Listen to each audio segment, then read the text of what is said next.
Syed Ali खामनाई Mohammad सल्लल्लाहु अलैहि वसल्लम की नस्ल से है। जी हाँ, खुद खामनाई फैमिली मुताबिक और साथ ही साथ जो ईरानी गवर्नमेंट के ऑफिशियल रिकॉर्ड्स हैं, उनके दावे के मुताबिक सैयद अली खामनाई आखिरी पैगंबर हज़रत मोहम्मद सल्लल्लाहु अलैहि वसल्लम की वंश है। 2020 में लबनान की अलमनार टीवी की तरफ से ब्रॉडकास्ट की गई एक डॉक्यूमेंट्री में तो नंबर तक बताया गया था। मतलब ये कहा गया था कि जो सैयद अली खामनाई हैं वो नबी अलैहिस्सलाम की 38वीं नस्ल से हैं। अब अगर ईरानी supreme leader Sayyid Ali Khamenei के शजरे को समझने की कोशिश कर रहे हैं तो हमारे लिए पहले तो ये बेसिक चीज़ जान लेना ज़रूरी है कि आज के दौर में आखिरी पैगंबर हज़रत मोहम्मद सल्लल्लाहु अलैहि वसल्लम की इस दुनिया के अंदर जितनी भी औलादें पाई जाती हैं, उनके जितने भी वंश हैं, इस सारे के सारे उनकी सिर्फ और सिर्फ एक बेटी से हैं, ना कि उनके किसी बेटे के जरिए से हैं। जी हाँ, नबी अलैहिस्सलाम का पूरा वंश, उनका पूरा शजरा, उनकी मशहूर बेटी हज़रत बीबी फातिमा ज़हरा के जरिए से चलता है और उन्हीं की औलादों को ही एहतियाती तौर पर सैयद कहा जाता है। अब ये जो नबी अलैहिस्सलाम की प्यारी बेटी थीं हज़रत बीबी फातिमा ज़हरा का निकाह हुआ था मुसलमानों के खलीफा और इमाम हज़रत मौला अली शेर खुदा से। इन दोनों की 5 औलादें थीं, जिसमें से 3 बेटे हज़रत इमाम हसन, हज़रत इमाम हुसैन और हज़रत मूसा, जबकि 2 बेटियां हज़रत ज़ैनब और हज़रत उम्मे कलसूम। अब इन 5 में से भी जो 2 सबसे अहम औलादें थीं वो हज़रत इमाम हसन और हज़रत इमाम हुसैन थे, क्योंकि इन्हीं के ज़रिए से ही हज़रत अली और हज़रत बीबी फातिमा का शजरा आगे चलता है। मतलब दूसरे लफ्ज़ों में हम ये भी कह सकते हैं कि खुद आखिरी पैगंबर हज़रत मोहम्मद सल्लल्लाहु अलैहि वसल्लम का शजरा भी इन्हीं दोनों से चलता है।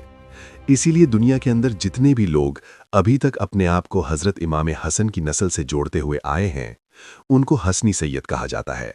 जबकि जो लोग अपना शजरा हज़रत इमाम हुसैन से जोड़ते हैं तो उनको हुसैनी सैयद कहा जाता है। हैरानी की बात यह है कि नबी अलैहिस्सलाम के इन दोनों ही अहम करबला में जो हज़रत इमाम हसन को शहीद किया गया था, हज़रत इमाम हुसैन को उनके लगभग 72 साथियों के साथ किस तरह से करबला में शहीद किया गया था, वो आप लोगों को यहाँ बताने की ज़रूरत ही नहीं है।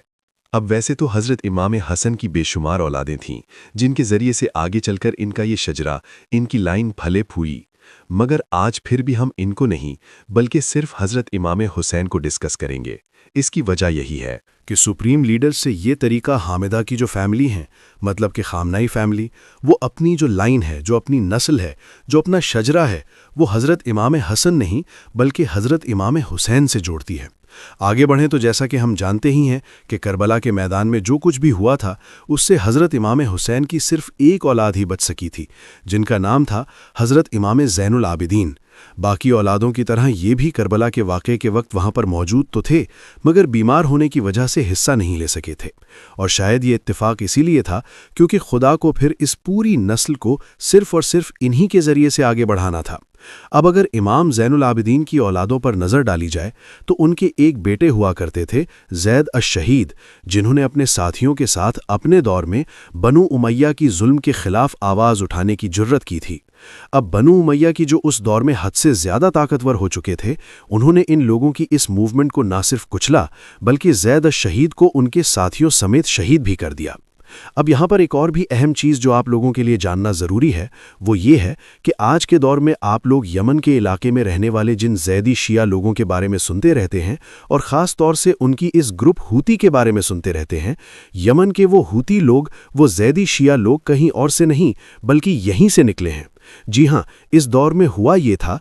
कि हज़रत इमाम ज़ैनुल आबिदीन की वफ़ात के बाद इमामत को लेकर इख्तिलाफ पैदा हुआ था। कुछ लोग ऐसे थे जिन्होंने उनके बेटे तेज़ है और शहीद को इमाम मान लिया था। इन्हीं लोगों को आगे चलकर ज़ैदी शिया कहा गया, जबकि ज़्यादातर लोग ऐसे थे जिन्होंने हज़रत इमाम ज़ैनुल आबिदीन के एक दूसरे बेटे मतलब कि मोहम्मद अल बाकिर को अकेला इमाम माना, और इन्हीं लोगों को आज के दौर में 12वर शिया कहा जाता है। जी हाँ, 12 इमामों के कॉन्सेप्ट पर यकीन रखने वाले वो ज़्यादातर शिया लोग जो ईरान, इराक, इंडिया, पाकिस्तान जैसे दुनिया के ज़्यादातर इलाकों में आजकल पाए जाते हैं। मगर जहाँ तक सवाल इब्हामी फैमिली का है तो इन लोगों का शजरा तमाम से अलग हटकर इमाम ज़ैनुल आबिदीन के जो एक छोटे बेटे थे मतलब कि हुसैन अल असगर और उनसे चलता है। حسین الاصغر کے بارے میں تاریخی کتابوں میں لکھا گیا ہے کہ ان کے لگ بھگ 5 کے قریب بیٹے تھے، مگر ان 5 میں سے بھی ایک وہ خاص بیٹے جس سے آج ابہامی فیملی اپنا شجرہ جوڑتی ہے،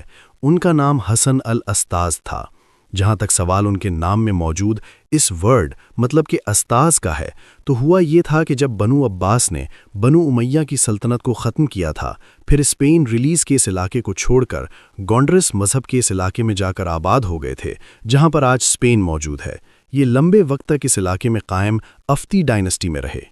جس کی وجہ سے صرف انہی کو نہیں بلکہ اس دور میں اس علاقے میں رہنے والے تمام سیدوں کو بھی اس جگہ کے نام کی وجہ سے افتی سید کہا جانے لگا۔ مگر جیسا کہ ہم جانتے ہیں کہ کچھ وقت کے بعد پھر وہ لمحہ بھی آ گیا تھا کہ جب اسپین کے علاقے سے بھی مسلمانوں کی حکومت ہمیشہ کے لیے ختم ہو گئی۔ تو جب یہاں سے مسلمانوں کی حکومت ختم ہوئی اور یہاں کے مسلمانوں اور یہودیوں کو زبردستی کنورٹ کیا جانے لگا یا ان کو باہر نکلنے پر مجبور کیا جانے لگا، تو اس دور میں جب عثمانی سلطان تھے انہوں نے اسپین کے مسلمانوں اور یہودیوں کو پناہ دینی شروع کی، اور اس دور میں عثمانی سلطنت میں پناہ لینے والے اسپین کے بے شمار مسلم خاندانوں میں سے ایک خاندان دراصل حسن الافناس کا خاندان بھی تھا، جو پہلے تو عثمانیوں کے علاقے نجف میں آ کر آباد ہوئے اور بعد میں پھر پڑوسی میں موجود جو ایک دوسری شیعہ سلطنت تھی، مطلب کہ اس کے علاقے میں جب آباد ہوئے کہ جس کو ہامنہ کہا جاتا تھا، اور اسی علاقے کی نسبت سے پھر اس خاندان کے لوگوں کو ہامنائی کہا جانے لگا۔ اس کے بعد دھیرے دھیرے وقت گزرتا جاتا ہے اور یہ فرق صدیوں میں بدل جاتا ہے، اور پھر ہم دیکھتے ہیں کہ اسی نسل میں جنم ہوتا ہے ایک انسان کا جن کو سید حسین کے نام سے جانا جاتا ہے۔ یہ دراصل سید علی ہامنائی کے سگے دادا تھے۔ ان کے دادا نے سلطنت عثمانیہ کے آخری اثردار اور طاقتور حکمران مطلق سلطان عبد الحلیم کا دور دیکھا۔ انہوں نے اپنی تعلیم کے لیے بھی سلطنت عثمانیہ کے علاقے نجف میں ایک لمبا وقت گزارا، اور ایجوکیشن کمپلیٹ کرنے کے بعد بھی پھر ایک عالم کے طور پر اس علاقے میں لمبے وقت رہ کر رہے۔ وہیں پر ہی ان کے بیٹے سید جواد کا بھی جنم ہوا تھا، جو دراصل سید علی ہامنائی کے فادر تھے۔ سپریم لیڈر سید علی ہامنائی کے والد بھی بالکل ان کے دادا کی طرح ہی ایک عالم تھے اور ساتھ ہی ساتھ ایک مسجد کے امام ہوا کرتے تھے۔ انہوں نے اپنی زندگی کا زیادہ تر حصہ مشہد شہر میں گزارا اور پھر آخر میں ان کو یہیں پر دفن بھی کیا گیا۔